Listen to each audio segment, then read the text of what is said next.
Selamat hari Tuhan, jemaat yang dikasihi Tuhan.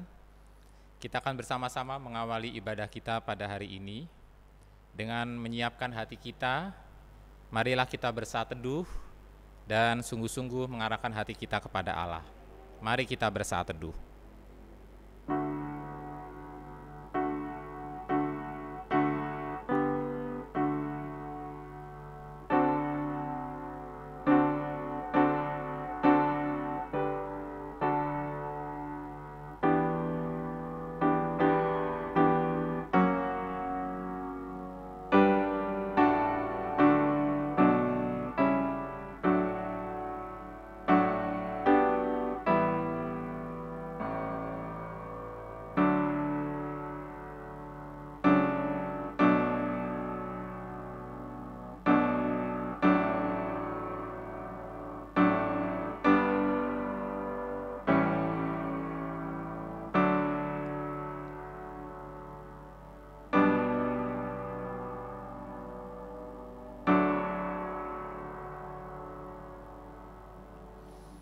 Jemaat dipersilakan untuk bangkit berdiri.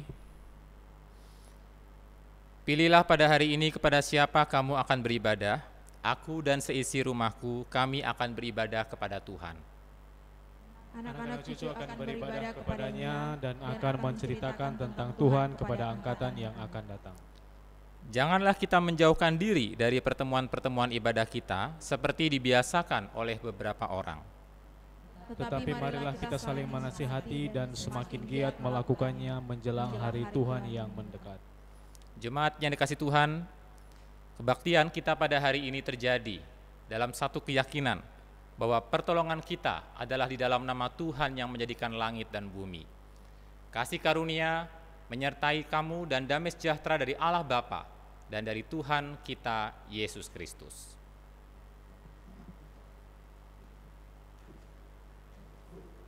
Bapak Ibu jemaat yang dikasihi Tuhan, kita mengucap syukur di hari ini kita bisa berada kembali melalui ibadah online meskipun kita dari rumah kita masing-masing. Kita mengucap syukur untuk perlindungan kasih Tuhan kepada setiap kita. Mari kita naikkan pujian dari KPPK nomor 15, Ku pujimu Tuhan.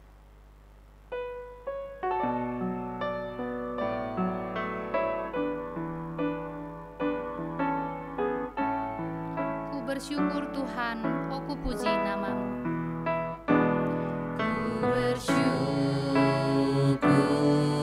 Tuhan, oh ku puji namamu.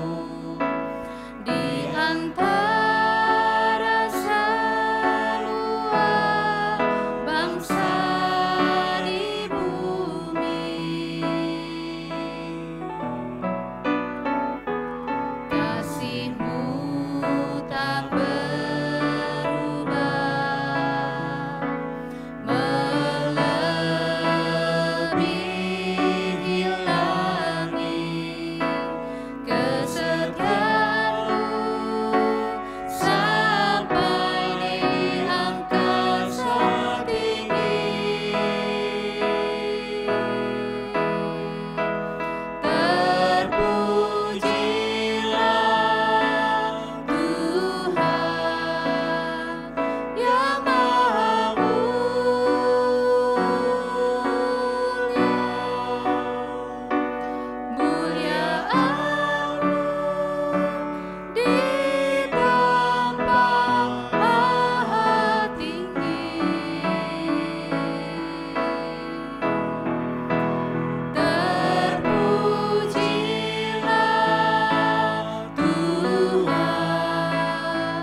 Mari kita teduhkan hati kita dan kita berdoa.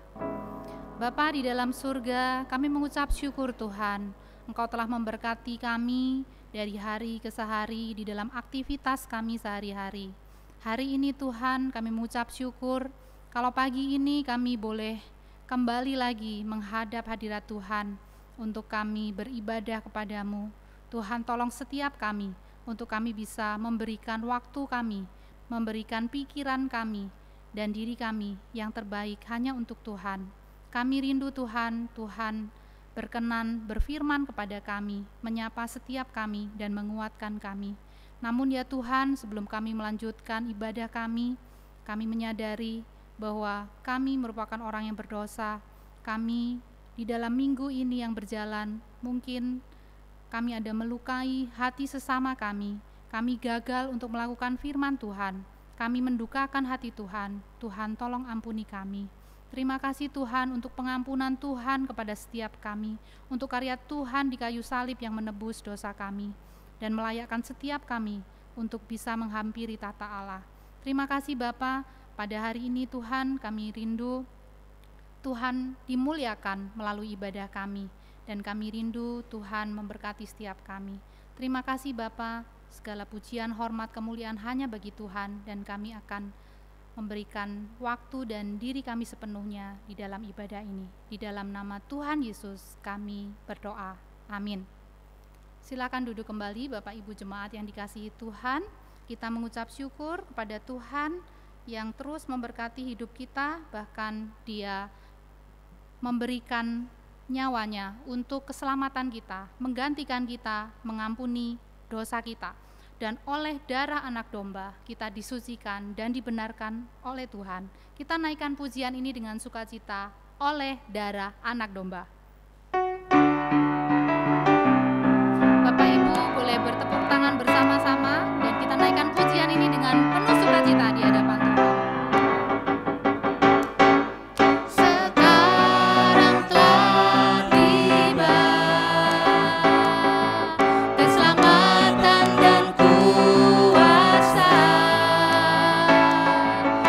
Pemerintahan Allah kita, kuasa yang diurapi.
domba iblis dikalahkan. Bapak Ibu jemaat yang dikasihi Tuhan, minggu ini merupakan pekan suci. Dan minggu depan kita akan merayakan bersama-sama Yesus yang mati menebus kita dan juga bangkit di hari Paskah. Kita naikkan pujian dari KPPK 123, Sungguh Heran Penebusku.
Yang dikasihi Tuhan, saya undang bersama untuk kita bangkit berdiri dan kita akan mengakukan pengakuan iman rasuli dengan mengatakan demikian: Aku percaya kepada Allah, Bapa yang Maha Kuasa, Khalik langit dan bumi, dan kepada Yesus Kristus, anaknya yang tunggal Tuhan kita, yang digandung dari Roh Kudus, lahir dari anak darah Maria, yang menderita sengsara di bawah pemerintahan Pontius Pilatus, disalibkan, mati dan dikuburkan, turun ke dalam kerajaan maut.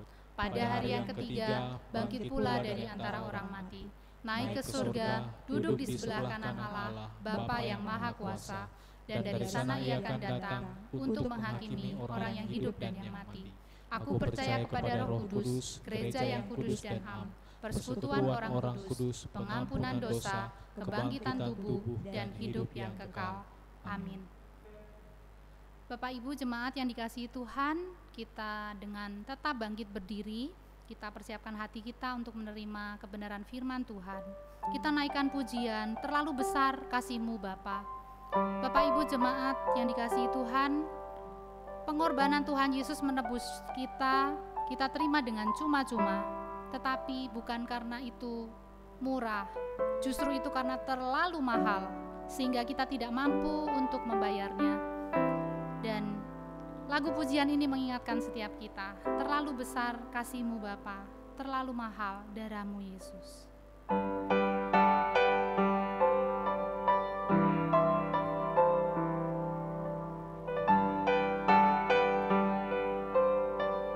Telah kulihat bukti kasih-Mu. Telah kulihat bukti kasih-Mu. Kau menderita gantikanku, dengan darah-Mu Kau selamatkanku. Kini ku hidup menyenangkan. Terlalu besar kasih-Mu, terlalu besar kasih-Mu Bapa. Pengorbanan yang Kau berikan bagiku terlalu mahal, darah-Mu Yesus tercurah untuk menebus hidupku.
Mari kita berdoa.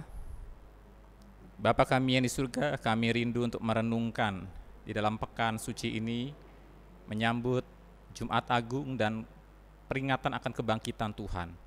Untuk kami merenungkan tentang penderitaan Kristus, maknanya bagi kehidupan orang percaya, dan apa yang menjadi implikasinya dalam kehidupan kami. Roh Kudus tolong kami, hanya demi nama Tuhan Yesus Kristus kami berdoa dan mengucap syukur untuk firman Tuhan. Amin. Jemaat dipersilakan duduk kembali. Jemaat yang dikasihi Tuhan, hari ini biasa dikenal di dalam kalender gereja sebagai Minggu Palma. Satu hari untuk mengawali pekan suci, di mana dalam pekan ini kita juga akan memperingati Jumat Agung dan juga kebangkitan Tuhan kita. Saudara-saudara, karena itu saya akan mengajak kita untuk merenungkan satu bagian tentang penderitaan Kristus, karena biasanya di dalam Minggu Palma itu berita Injil tentang penderitaan Kristus itu dibacakan. Secara khusus bagian dari pengakuan iman rasuli yang sedang menjadi pembahasan kita dalam minggu-minggu ini. Secara khusus poin nomor 4 ya, tapi saya hanya akan bahas bagian awalnya saja karena bagian kedua tentang penyaliban Yesus akan dibahas oleh Pendeta Evi. Saya akan membahas tentang kalimat yang menderita sengsara di bawah pemerintahan Pontius Pilatus. Ini menunjuk kepada Tuhan kita Yesus Kristus yang menderita sengsara di bawah pemerintahan Pontius Pilatus. Saudara-saudara, siapa di antara kita khususnya yang tinggal di Jayapura yang tidak kenal dengan Jenderal Douglas MacArthur ya? Nah, kita tentu sangat familiar dengan nama itu. Ada Bukit MacArthur ya di Sentani. Saya tinggal di Polimak, konon katanya itu kependekan dari Polis MacArthur begitu ya, Polimac harusnya ya. Kemudian siapa yang tidak kenal dengan daerah BSG? Kenapa bisa muncul BSG atau BSG ya? Bacanya dalam bahasa Inggris G. Karena saudara-saudara, Jenderal Douglas MacArthur ketika Perang Dunia II tahun 1945 dari basisnya di Australia mendapat perintah dari pemerintah Amerika Serikat untuk mengatasi Jepang yang ada di Pasifik karena Jepang menguasai Pasifik. Pasca penyerangan terhadap Pearl Harbor, kemudian Jenderal Douglas MacArthur menerapkan satu strategi untuk mengatasi kekuasaan Jepang di Pasifik, yaitu pasukannya melakukan strategi lompat katak. Apa maksudnya strategi lompat katak? Ya, menguasai pulau, melompat lagi ke pulau lain, melompat lagi ke pulau lain, dan semua pulau-pulau yang dikuasai didirikan markas-markas di sana. Ada base A, base B, base C, sampai base G ya di daerah kita di Jayapura sini. Jadi Anda tahu kenapa muncul istilah base G sampai daerah Filipina sana. Nah, saudara, tapi siapa yang mengenal doa yang pernah dinaikkan oleh Jenderal Douglas MacArthur? Doa yang dia panjatkan untuk anaknya. Nah, mungkin kita tahu nama MacArthur tapi tidak pernah dengar tentang doanya yang terkenal ini. Nah, sebetulnya doanya itu cukup panjang, tapi saya hanya bacakan satu alinea saja. Karena tema kita tentang penderitaan, saya ingin mengajak kita melihat doa seorang jenderal kepada Allah untuk anaknya. Dia mengatakan begini, kalau saya terjemahkan Bapak Ibu ya. Saya berdoa, pimpin dia, pimpin anak saya, bukan di jalan kemudahan dan kenyamanan, tetapi di bawah tekanan dan dorongan kesulitan dan tantangan. Ini doa dari seorang jenderal kepada Allah untuk anaknya. Pimpin dia, pimpin anak saya, bukan di jalan kemudahan dan kenyamanan, tetapi di bawah tekanan dan dorongan kesulitan dan tantangan. Nah, tujuannya apa saudara-saudara? Apa makna yang bisa diperoleh dari penderitaan anak ini? Nah, Jenderal Douglas MacArthur melanjutkan doanya. Di situ, biarkan dia belajar berdiri di tengah badai. Di situ, biarkan dia belajar kasih sayang bagi mereka yang gagal. Jadi tujuan Douglas MacArthur berdoa buat anaknya adalah supaya anaknya ini ketika mengalami jalan yang tidak mudah, jalan yang tidak nyaman, terbiasa belajar di bawah tekanan, kesulitan dan tantangan, dia akan mencapai dua hal. Anak ini akan belajar berdiri di tengah badai, apapun badai kehidupan yang akan diperhadapkan oleh kehidupan ini kepada dia. Dan yang kedua, dia belajar berempati, belajar kasih sayang kepada orang lain yang mungkin mengalami kegagalan. Karena apa Bapak Ibu, saudara-saudara, ketika seorang anak belajar di bawah tekanan, kesulitan, tantangan, dia pun mungkin akan gagal. Tapi dengan belajar dari kegagalannya, dia akan belajar empati terhadap kegagalan orang lain. Nah Bapak Ibu, saudara-saudara, ini adalah contoh doa yang counterintuitif. Apa maksudnya counterintuitif? Ini doa yang berlawanan dengan intuisi orang tua pada umumnya. Biasanya kalau orang tua berdoa buat anaknya apa sih? Supaya semua lancar, supaya semua aman, supaya tidak ada kesulitan, supaya tidak ada tantangan yang berarti. Nah, tapi justru Douglas MacArthur melihat ada sebuah nilai dari penderitaan seketika untuk kualitas karakter anaknya. Nah, sayangnya banyak orang tua mungkin di antara kita yang gagal memahami hal ini, bukan? Karena itu seringkali banyak orang tua menjadikan anak itu proyeksi dari dirinya. Maksudnya apa? Maksudnya anak itu menjadi semacam cerminan dari dirinya. Dia ingin berhasil, dia ingin sukses, dia ingin sempurna, tapi dia nggak mampu.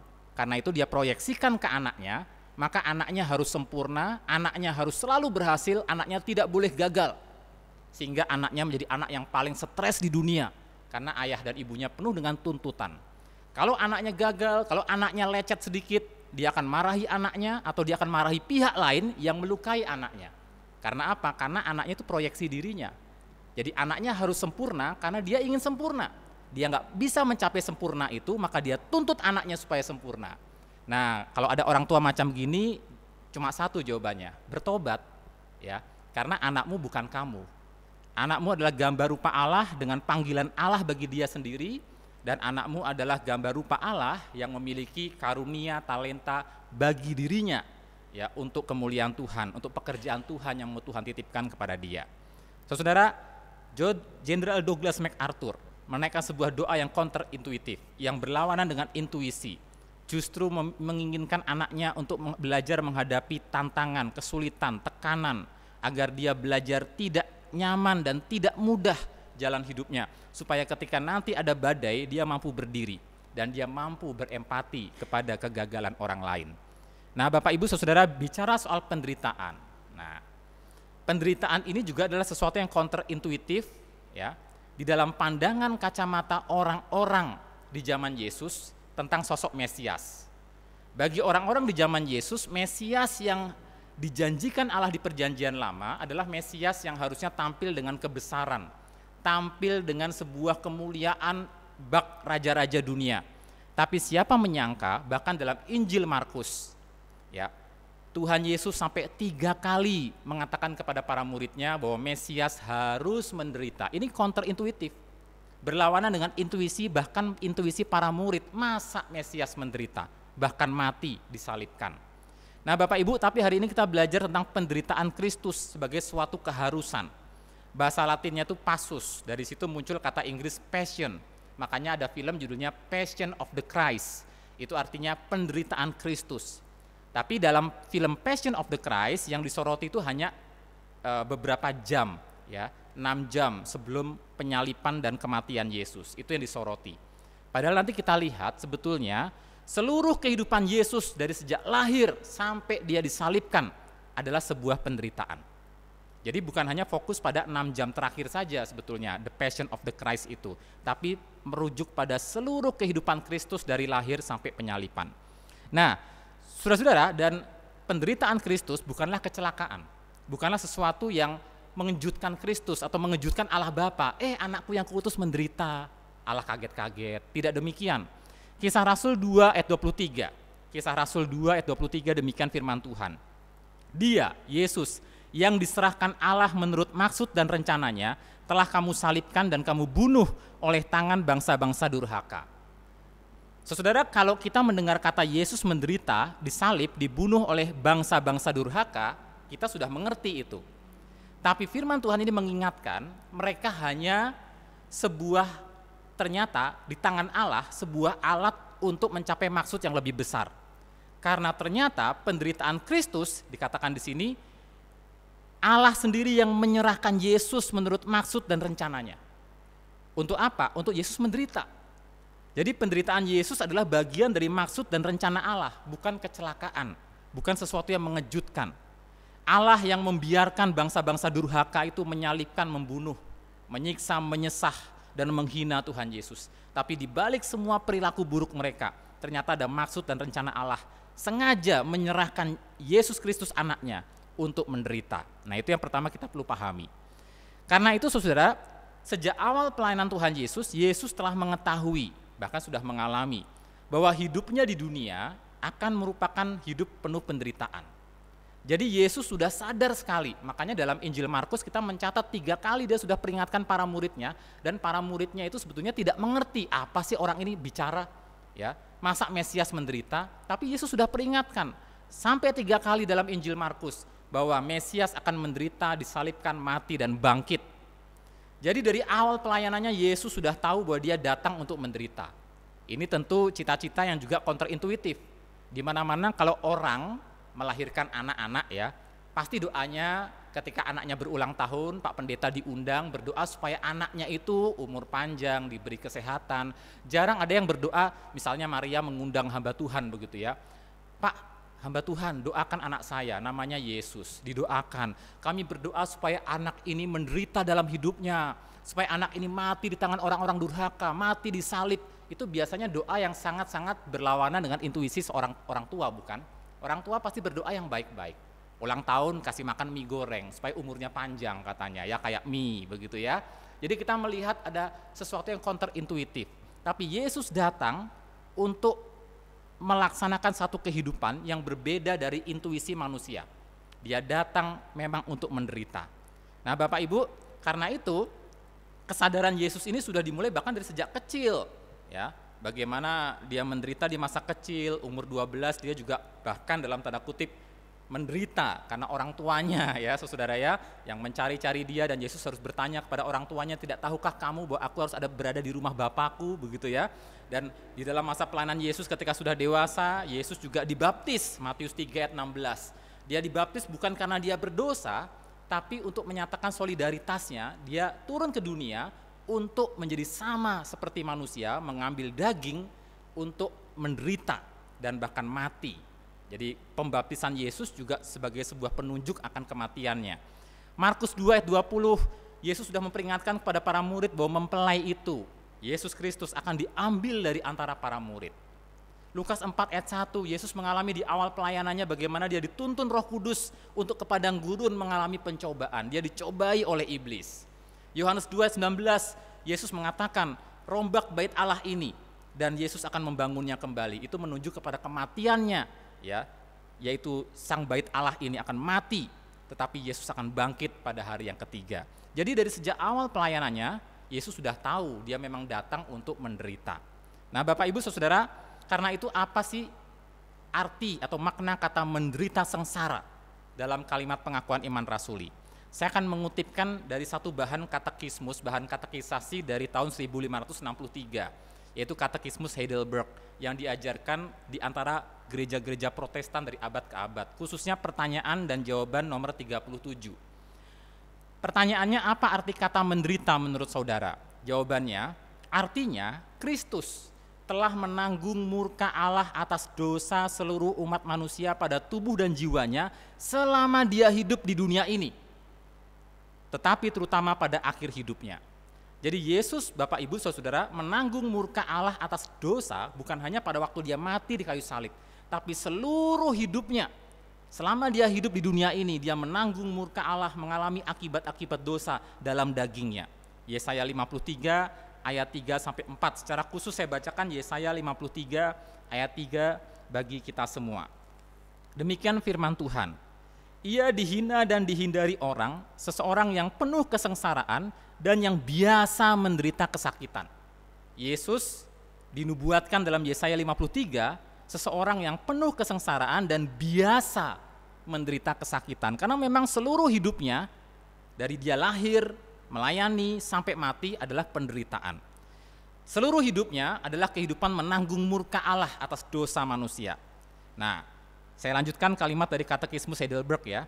Maksudnya supaya dengan penderitaannya sebagai kurban pendamaian satu-satunya, dia melepaskan tubuh dan jiwa kita dari hukuman yang kekal dan memperoleh bagi kita anugerah Allah, kebenaran dan hidup yang kekal. Bapak Ibu, itu yang Tuhan Yesus alami lewat penderitaannya. Kalau saya ringkas, apa makna penderitaan Yesus Kristus? Maknanya, melalui penderitaan Kristus, melalui sengsara Kristus, melalui kehidupannya yang penuh penderitaan, dia menyingkapkan dosa manusia serta murka Allah. Itu yang pertama. Menyingkapkan betapa dosa manusia itu begitu mengerikan, sampai-sampai manusia tidak bisa menyelesaikan dosanya sendiri, dan akibat-akibat dosanya, dan tidak sanggup untuk menanggung murka Allah tidak mungkin lolos dari kehidupan seorang manusia seperti kita, karena kita sudah jatuh dalam dosa, sehingga Allah harus mengaruniakan putranya yang tunggal, turun ke dalam dunia untuk menggantikan kita.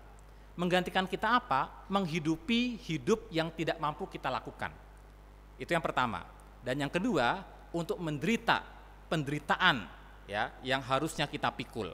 Bapak Ibu, dalam teologi dikenal dengan dua istilah, ketaatan Yesus yang aktif dan ketaatan Yesus yang pasif. Ketaatan Yesus yang aktif artinya Yesus secara aktif melakukan semua perintah Allah dan kehendak Allah dalam hidupnya yang tidak mampu kita lakukan. Jadi dia taat kepada Allah dengan aktif melakukan semua perintah Allah yang kita tidak mampu lakukan. Dan kemudian ketaatan secara pasif maksudnya Yesus memberikan dirinya untuk menderita, memikul bersama-sama dengan kita penderitaan ya sebagai manusia di dalam daging, merasakan akibat-akibat dosa, merasakan murka Allah sepanjang hidupnya. Nah, saudara-saudara, itulah ketaatan Kristus. Ada ketaatan aktif dan pasif. Dan dua-duanya ketika kita percaya kepada Yesus diperhitungkan kepada kita. Jadi ketaatan Yesus yang melakukan semua perintah Allah itu diperhitungkan kepada kita ketika kita percaya kepada Dia. Ya, semua manfaat dari penderitaan yang Dia alami, yaitu Dia menanggung murka Allah seumur hidupnya, itu diperhitungkan ke kita. Karena kalau kita mengikuti kekuatan kita sendiri, nggak sanggup kita. Karena itu seperti yang dikatakan MC tadi, keselamatan itu cuma-cuma, gratis. Gratis bukan karena murahan, tapi karena sudah ada yang membayarkan buat kita. Siapa yang membayarkan? Yesus Kristus. Lewat kehidupannya yang taat dan penderitaannya dalam kehidupannya itu sampai dengan kematiannya. Jadi Yesus yang membayar buat kita apa yang tidak bisa kita lakukan di hadapan Allah. Nah, Bapak Ibu Saudara, dan makna penderitaan Yesus Kristus yang kedua juga menunjukkan, menyingkapkan belas kasihan Allah. Sudah jelas tadi ya, kita tidak mampu, tetapi Allah yang menghadirkan Kristus untuk menggantikan posisi kita. Melakukan yang tidak bisa kita lakukan, memikul penderitaan yang tidak bisa kita pikul, Tuhan Yesus adalah wujud belas kasihan Allah.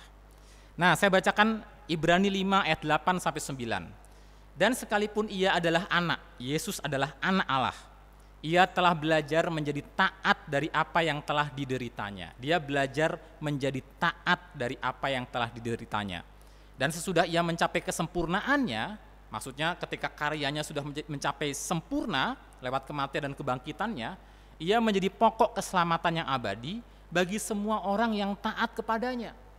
Menjadi pokok keselamatan yang abadi bagi semua orang yang taat kepadanya. Jadi Bapak Ibu, ketika Anda rindu mengalami yang namanya pembenaran di hadapan Allah, ya, Anda harus melekat pada Yesus, supaya kebenaran Yesus, ketaatan Yesus diperhitungkan ke kita. Ini bedanya kita dengan agama lain ya. Agama lain itu ada konsep begini. Saya berpuasa 40 hari supaya di hari kemenangan, di hari akhir puasa, saya menjadi fitri kembali. Saya menjadi posisinya netral kembali, menjadi fitri seolah-olah seperti awal Adam dan Hawa diciptakan. Tapi Bapak Ibu Saudara, ketika kita percaya kepada Yesus, kita tidak kembali menjadi fitri. Kita tidak dikembalikan ke posisi Adam dan Hawa. Kita bahkan diberikan suatu kondisi yang lebih dari itu. Ya, kita dibawa dalam satu kondisi hidup benar di hadapan Allah sesuai standar Allah, tapi bukan kita yang mencapainya, tapi Kristus yang melakukannya bagi kita. Jadi kita hidup dalam kebenaran di hadapan Allah karena karya Kristus, bukan menjadi fitri, seolah-olah menjadi bayi yang suci kembali, bukan begitu. Ya, itu bedanya kita dengan agama lain. Ya, agama lain berusaha menjadi fitri kembali. Kalau kita ya percaya Yesus, maka kita lebih dari sekedar fitri.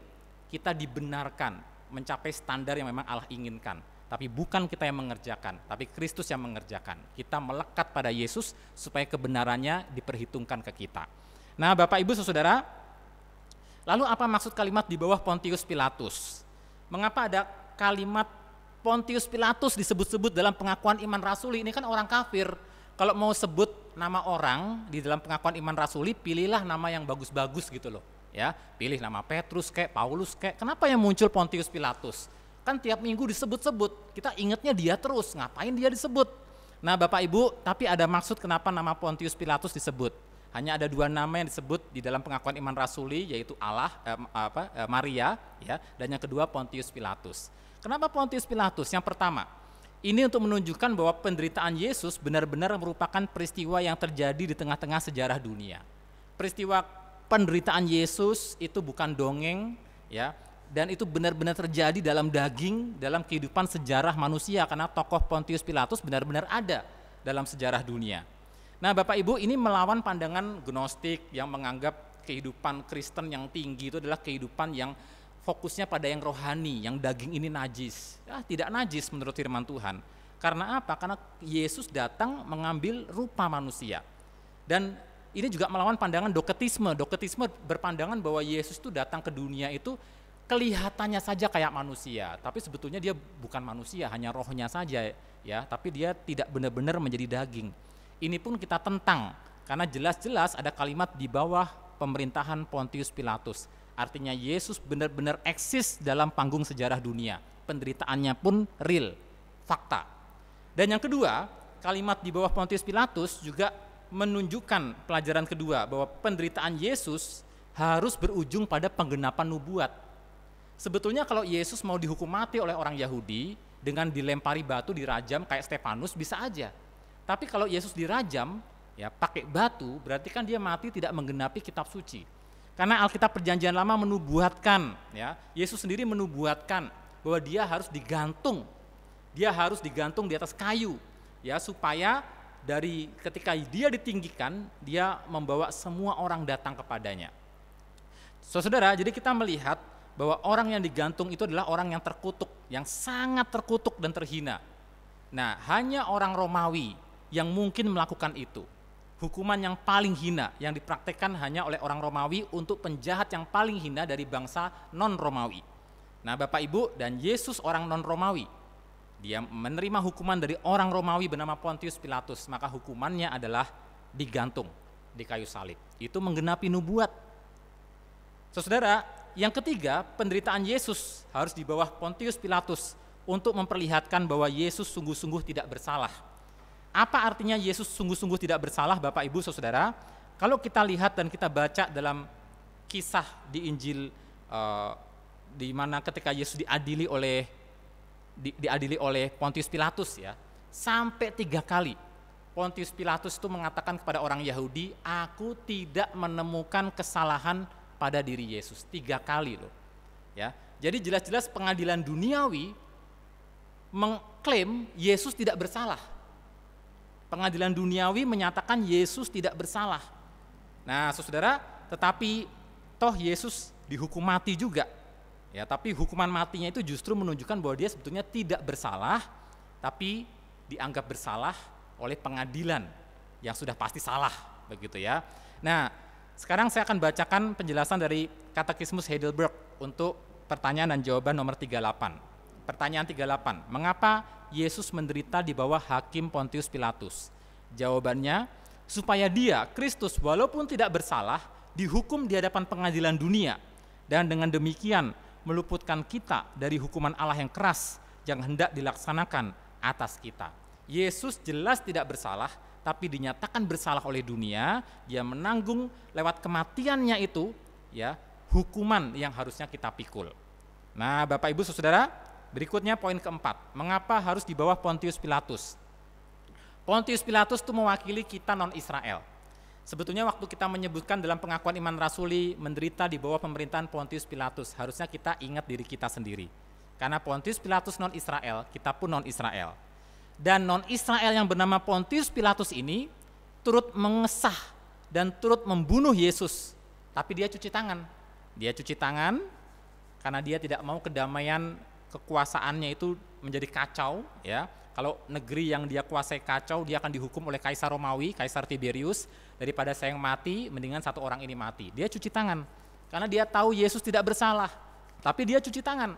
Nah, Bapak Ibu Saudara, Karena aksi cuci tangannya ini, beberapa orang Kristen akhirnya menjadikan Pontius Pilatus ini santo.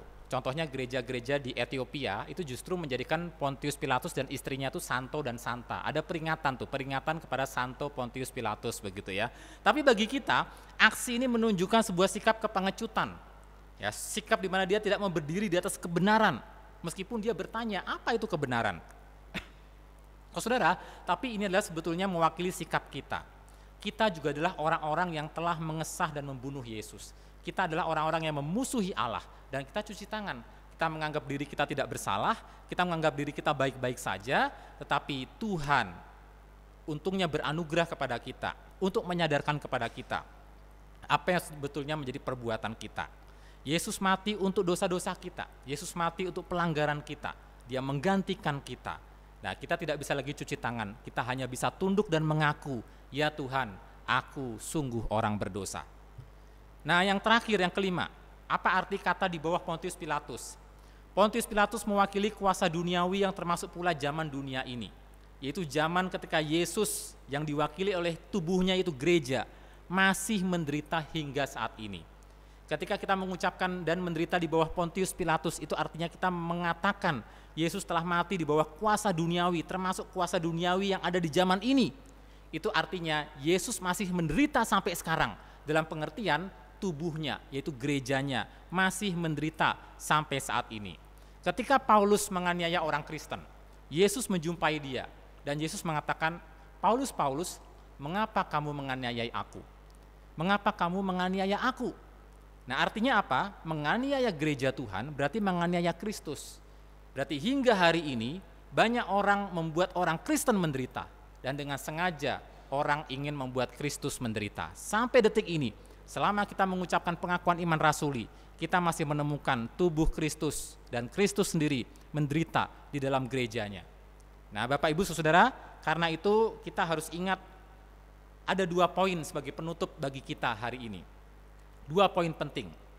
Doa Paulus belajar dari fakta tentang penderitaan Yesus di bawah pemerintahan Pontius Pilatus.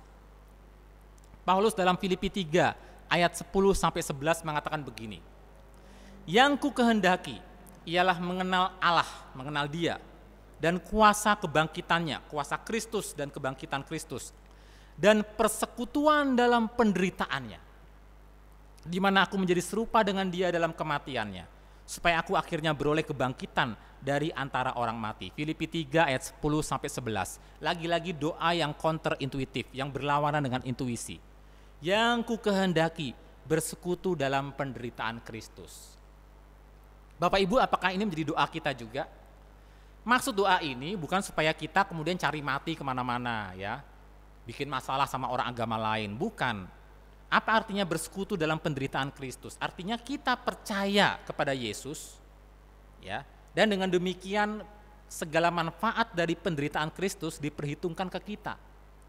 Bagaimana lewat penderitaannya Dia menanggung murka Allah, dan sekarang akhirnya kita lolos dari murka Allah karena Dia telah menanggungnya, itu diperhitungkan ke kita.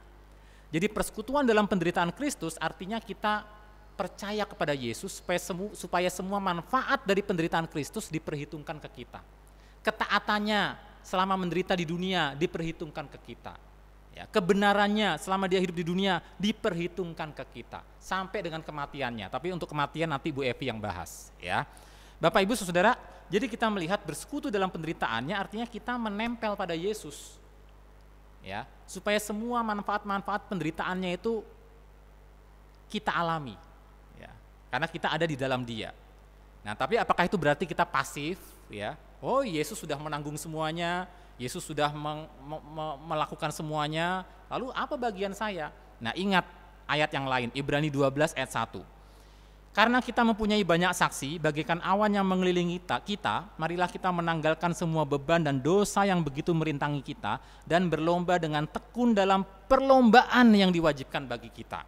Ibrani 12 ayat 1. Kata perlombaan yang diwajibkan bagi kita, kata perlombaan ini bahasa Yunaninya agona. Dari situ muncul kata agony, bahasa Inggris. Agony itu artinya rasa sakit. Jadi kalau saya terjemahkan ulang ya, marilah kita berlomba dengan tekun dalam rasa sakit yang diwajibkan bagi kita. Jadi orang Kristen tidak asing dengan rasa sakit, tapi rasa sakit yang diwajibkan bagi kita, bukan rasa sakit yang kita cari-cari sendiri, ya. Rasa sakit yang diwajibkan bagi kita. Apa itu?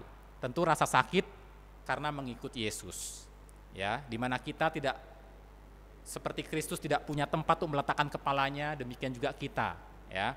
Kita juga menderita bersama-sama dengan Kristus, tubuhnya itu gerejanya di dalam pelayanan mengerjakan pekerjaan-pekerjaan Tuhan.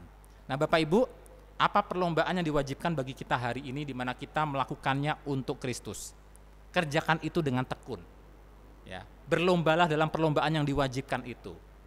Mungkin sebagai orang tua, mungkin sebagai pekerja, mungkin sebagai hamba Tuhan, mungkin sebagai pengusaha, ada perlombaan-perlombaan yang diwajibkan bagi kita. Dan kita harus merasakan sakit di situ. Tapi biarlah nama Tuhan dipermuliakan lewat setiap apa yang kita telah alami. Penderitaan kita bukan untuk menambah akses kita masuk ke surga, bukan. Tapi untuk memuliakan Allah, untuk membuktikan bahwa memang sungguh kita adalah bagian dari Kristus dan telah bersekutu dalam penderitaannya. Sekali lagi, penderitaan kita bukan untuk menambah akses kita masuk surga, ya, tapi untuk membuktikan bahwa kita, untuk menunjukkan, untuk menjadi sebuah ekspresi nyata bahwa kita ini sudah terhisap dalam persekutuan dalam penderitaan Kristus, sudah menjadi milik Kristus.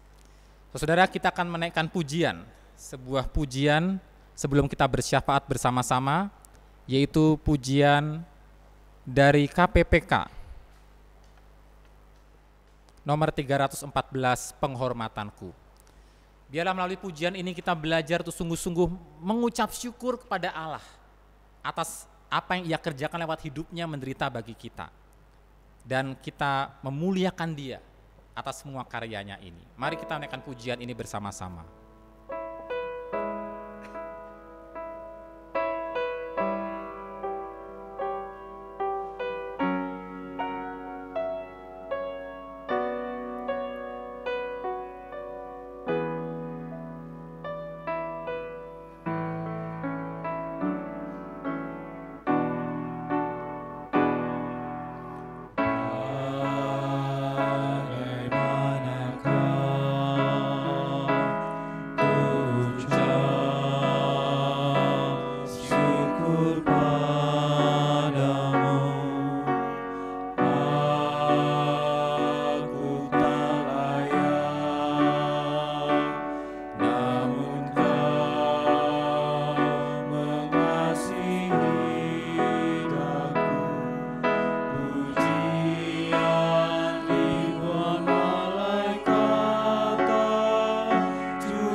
Kita berdoa.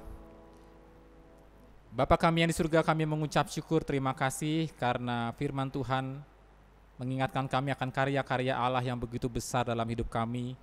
Lewat penderitaan-Mu, Engkau menanggung semua murka Allah dari sejak kehadiran-Mu sebagai bayi sampai bahkan dengan berpuncak pada kematian-Mu.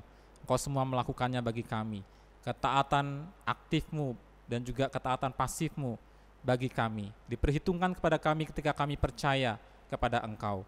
Terima kasih Bapa, kami juga bersyukur kami masih hidup dalam kedamaian, ketentraman, ketenangan untuk beribadah karena ada pemerintah yang Tuhan tempatkan di atas kami yang menjaga seluruh proses kehidupan berbangsa bernegara baik adanya. Terima kasih Tuhan, jagai pemerintah kami dengan hikmat takut akan Tuhan, khususnya dalam menangani masalah pandemi yang belum berkesudahan ini. Kami berdoa untuk orang-orang sakit di antara kami, Tuhan jamah, Tuhan sembuhkan, Tuhan pulihkan, agar mereka bisa bersuka cita mengalami pertolongan Tuhan. Yang sakit Tuhan kuatkan, Tuhan hiburkan, Tuhan mampukan untuk melewati segala penderitaan yang sementara di dunia ini. Kami juga berdoa untuk ibu-ibu hamil yang baru saja melahirkan atau yang akan melahirkan, Tuhan Yesus sendiri yang menolong agar buah kandungan mereka diberikan kesehatan, untuk ibu yang melahirkan juga diberikan kesehatan. Kami juga berdoa ya Bapa untuk tenaga medis dan para medis, para perawat dan ahli gizi. Ibu Ani Uneputi, Ibu Paulina Wataha, Saudari Foni Persulesi, Bapak Harold Manugan, dan Saudari Ayu Palimbunga, serta tenaga dokter dan dokter gigi, Dr. Albinus Kobis, Dr. Eli Mangayun, Dr. Sarah Mangge, Dr. Melani Chong, Dr. Yoswita Damayanti, Dr. David Pranata, Dr. Deborah Pranata, Dr. Tedion Kusbin, Dr. Grace Tauran, Dr. Stevi Tauran, Dr. Rani Tan, Dr. Manuela Kriscahyani, Eyang Wismiyarso, Dr. Gary Dalabaso, Dr. Oktaviani Hidemi, Dr. Nicholas, dan Dr. Sopi. Tuhan sendiri yang menolong mereka dalam tugas tanggung jawab. Mungkin ada di antara mereka yang sakit atau mungkin mengalami kelemahan tubuh, Tuhan juga yang kuatkan dan pulihkan, sembuhkan, dan mereka yang masih bekerja diberikan semangat dan sukacita oleh Tuhan.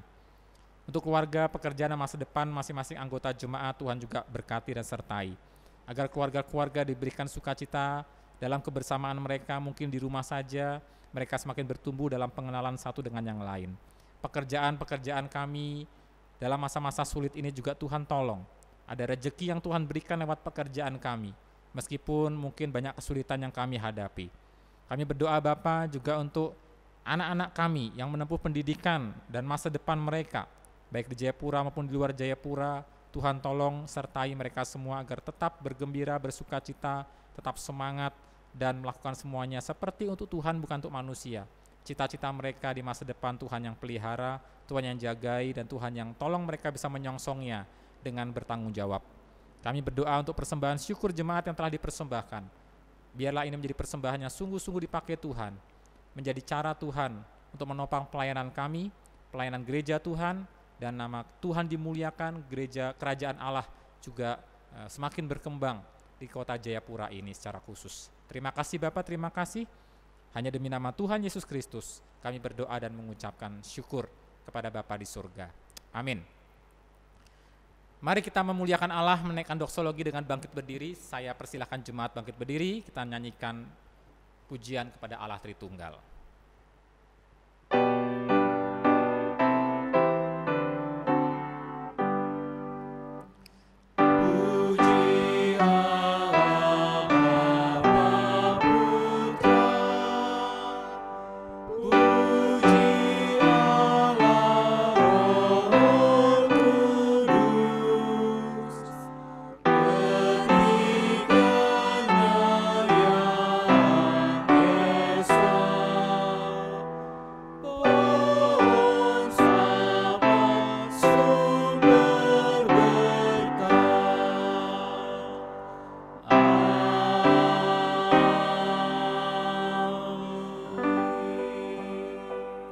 Ucapan berkat bagi kita sekalian.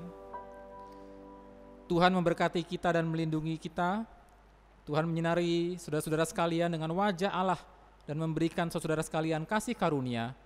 Tuhan menghadapkan wajahnya kepada saudara-saudara dan memberikan saudara-saudara damai sejahtera. Haleluya. Amin.